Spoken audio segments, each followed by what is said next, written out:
예수의 사랑 안에 있는 평안이 여러분과 함께 있기를 기도합니다. 안녕하세요. 예수의 작은 친구들의 요나단 김성진입니다. 듣고 계신 음성은 지필자인 제가 언어 장애가 있는 뇌성마비 장애를 갖고 있는 상황이므로 사람의 목소리가 아닌 글자를 읽어주는 음성 소프트웨어를 사용해 녹음한 음성이며 본문과 녹음된 파일 내용의 저작권은 저 요나단 김성진에게 있음을 알려드립니다. 이 소프트웨어의 특성상 정확한 발음을 표현하기 위해 소리나는 대로 적은 부분도 있음을 양지해 주시기 바랍니다. 예수의 제자도 그리고 사랑. 들어가는 말씀. 요한복음 13장 34절에서 35절. 새 계명을 너희에게 주노니 서로 사랑하라. 내가 너희를 사랑한 것 같이 너희도 서로 사랑하라. 너희가 서로 사랑하면 이로써 모든 사람이 너희가 내 제자인 줄 알리라. 사도행전 1장 8절. 오직 성령이 너희에게 임하시면 너희가 권능을 받고 예루살렘과 온 유대와 사마리아와 땅 끝까지 이르러 내 증인이 되리라 하시니라. 마태복음 28장 18절에서 20절. 예수께서 나와 말씀하여 이르시되 하늘과 땅의 모든 권세를 내게 주셨으니 그러므로 너희는 가서 모든 민족을 제자로 삼아 아버지와 아들과 성령의 이름으로 세례를 베풀고 내가 너희에게 분부한 모든 것을 가르쳐 지키게 하라. 볼지어다. 내가 세상 끝날까지 너희와 항상 함께 있으리라 하시니라. 지금 이 글을 쓰려 하면서 하나님께서 내게 말하게 하신 그것이 더 확실해짐을 느끼며 하나님께 감사를 드린다. 예수의 제자도.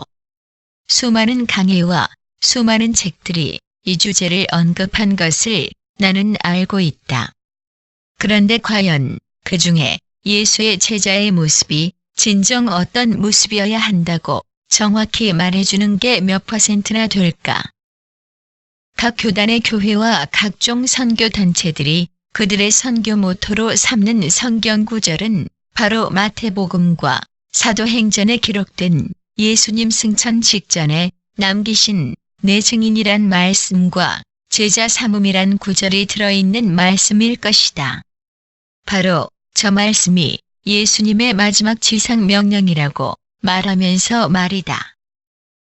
그러나 여기서 그리 말하는 그들이 간과하는 문제의 부분이 있다. 대체 누구의 어떤 모습의 제자이며 예수께서 분부한 그것이 무엇이며 무엇을 가르치고 지키게 하라는 것인가? 또한 예수의 메시아이심을 알지만 어떤 방법으로 무엇에 대한 증인이 되라는 것인가? 이다. 첫 번째, 누구의 어떤 모습의 제자인가? 그 대답은 복음서 중에 제일 마지막 쓰여진 요한복음을 통해 봐야 한다. 요한복음은 예수님의 행적을 따라 기록된 행적서인 공간 복음서들과는 다르다.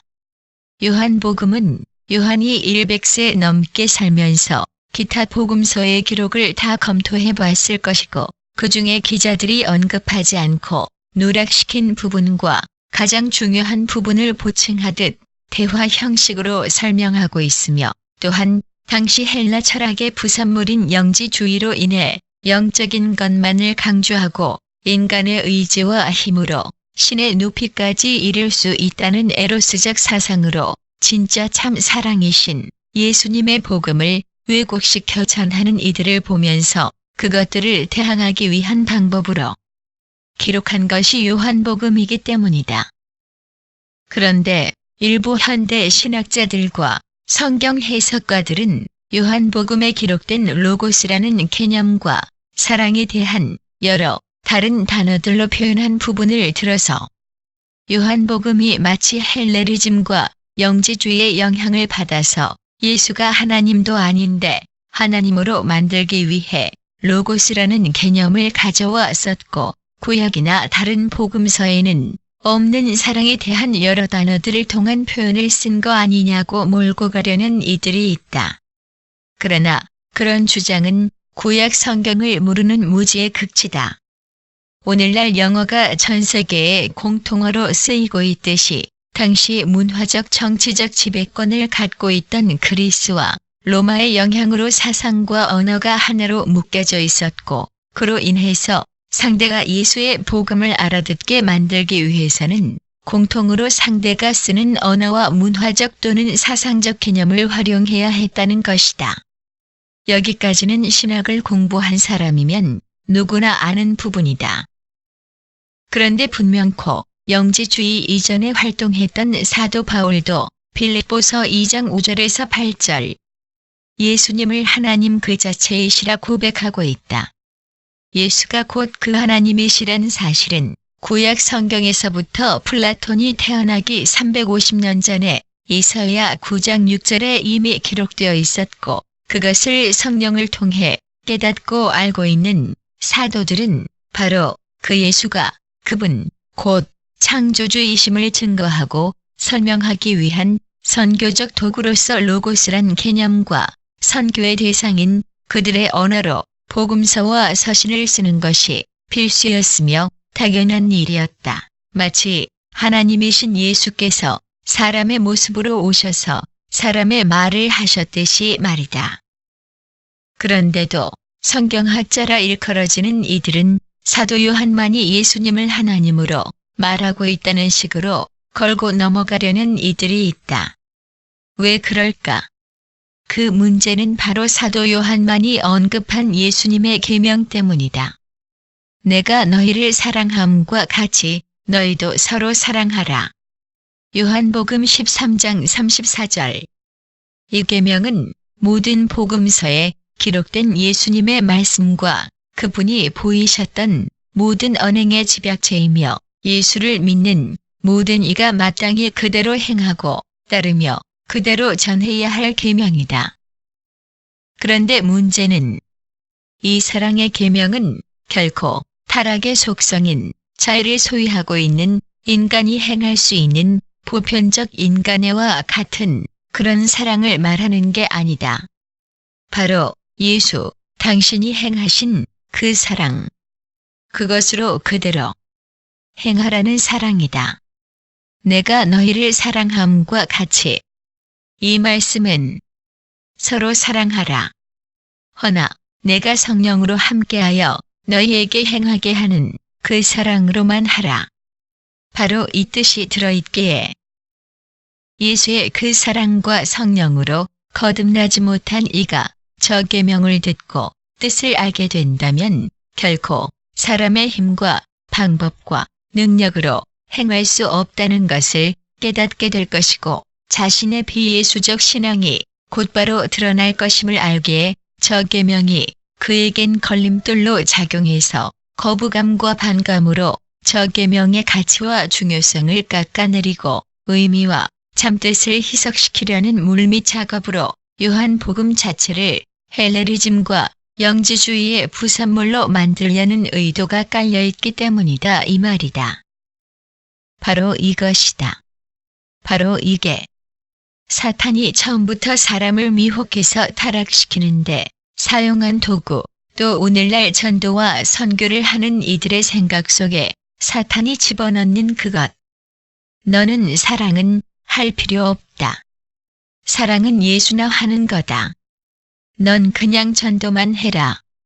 그럼 그 사람은 예수가 사랑할 거다. 그것만 해도 너는 구원받고 천국 갈 수 있다. 라고 말이다. 바로 이게 사탄의 속임수인 자애이다.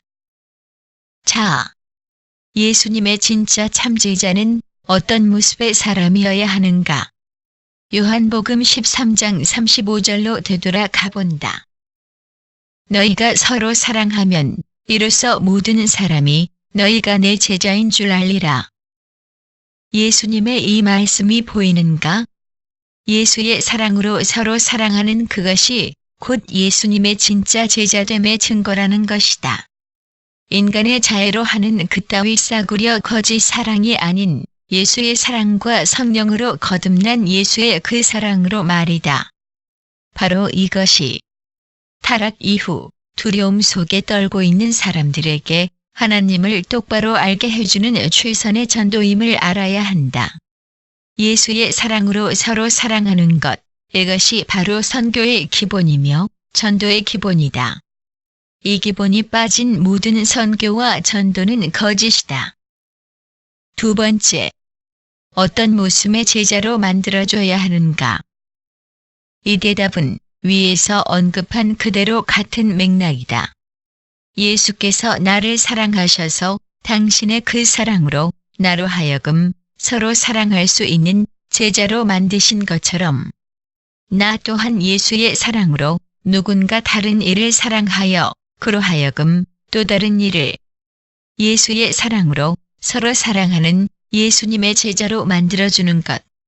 이것이 마태복음 28장 19절에서 예수께서 부탁하신 제자 삼음의 의미이다. 세 번째, 어떤 방법으로 무엇에 대한 증인이 되라는 것인가? 한마디로 내 삶으로 예수의 사랑으로 그를 사랑해서 내 삶을 통해 진짜 참사랑이신 예수를 증거하고 만나게 해줘야 한다. 이것이 사도행전 1장 8절에서 예수께서 당부한 예수의 증인되는 길이다. 그런데 전도는 하면서도 예수의 사랑을 삶으로 보이지 않고 있다. 이것이 오늘날 내가 지켜보는 교회들이다. 네 번째, 무엇을 가르치고 지키게 하라는 것인가? 이 질문의 대답도 이미 위에서 언급했다. 그것은 바로 세 계명을 너희에게 주노니 서로 사랑하라. 내가 너희를 사랑한 것 같이 너희도 서로 사랑하라. 이것이다.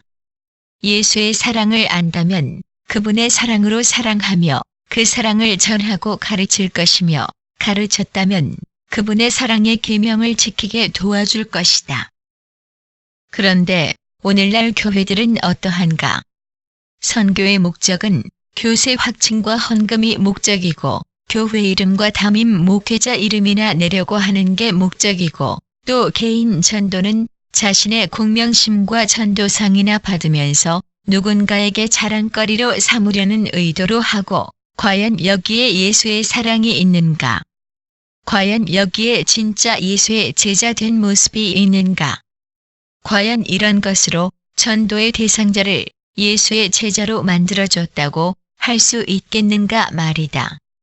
예수 믿으라 말만 해놓고 예수의 제자됨의 증거인 사랑은 없으니 그가 뭘 배우며 어떤 모습의 제자가 되겠는가.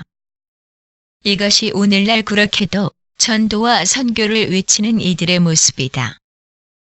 그런데 당신들은 이러면서 내게 오직 주를 위해 라는 말을 하는가?